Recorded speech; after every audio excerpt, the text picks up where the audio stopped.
আসসালামু আলাইকুম প্রিয় দর্শক, যে যেখান থেকে আমার ভিডিওটা দেখছেন সবাইকে আন্তরিক শুভেচ্ছা ও ভালোবাসা রইল। প্রিয় দর্শক, আজকে আপনারা হয়তো রাগ করবেন যে আজকে রসুনের ভিডিওটা কেন আপলোড করতে পারছি না বা পারি নাই এইটা। তো আসলে তারপরেও অনেকেই আমাকে অলরেডি কমেন্ট করেছেন যে খায়রুল ভাই, নয়া বাজারের কি তথ্যটা সেটা যদি আপনারা এখনও দেন নাই তো আসলে দেওয়াটা উচিত। তো আসলে বাজারে যেয়ে একটা ভিডিও মেক করে আপনাদের সামনে প্রেজেন্টেশন করার একটা মজাই আলাদা, বা যেখানে 100% সত্যতা থাকে। আর কারো মুখে শুনে বা যারা বাড়ি আছে বা যাই যে যাই থাকুক বা যাদের কাছে তথ্য নিয়ে যদি একটা ভিডিও তৈরি করা হয়, আসলে সেটা যেন ওই ভিডিওর মধ্যে কোনো মাধুর্য থাকে না, হয়তো 100% কমে যায়। তো তারপরেও যেহেতু অনেকে রিকোয়েস্ট করছে যে ভাই বাজারটা মোটামুটি সম্পর্কে যদি জানা যায়, তাহলে হয় আমরা যারা ব্যবসা করি তাদের জন্য পজিটিভ হয়, এবং যারা রসুন বিক্রি করতে যাচ্ছে বা পরবর্তী হাট যেমন নাজিরপুর কালকে হবে, সেই হাটটা একটু পজিটিভ হবে।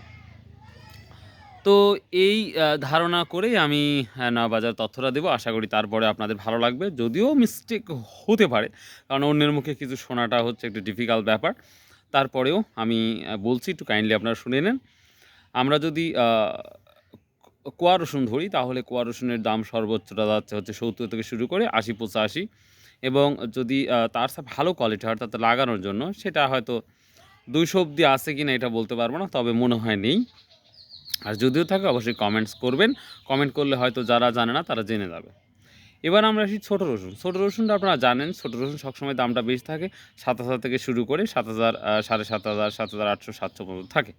এবং আমরা মাঝারি রসুন যদি যাই, তাহলে ৭,৫০০ থেকে শুরু করে ৮,০০০ বা ৮,২০০ পর্যন্ত আছে।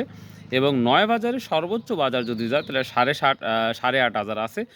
২-১টা রসুন, হয়তো ২-১টা রসুন ডিফিকাল্ট হতে পারে, যেটার কোয়ালিটি ভালো, রসুন ভালো, সব অল ওভারস সাইড যদি গুড হয়, সেই ক্ষেত্রে দেখা যাচ্ছে ৮.৫-এর উপরে ২-১টা রসুন গেছে বা যাচ্ছে। তো এই তো তথ্য, আশা করি সঠিকই হবে।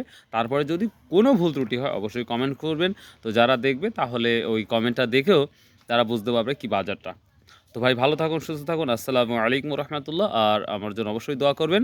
ইনশাআল্লাহ পরবর্তী হাটে যেন সরাসরি আপনাদের দেখাতে পারি। বাই, আল্লাহ হাফেজ।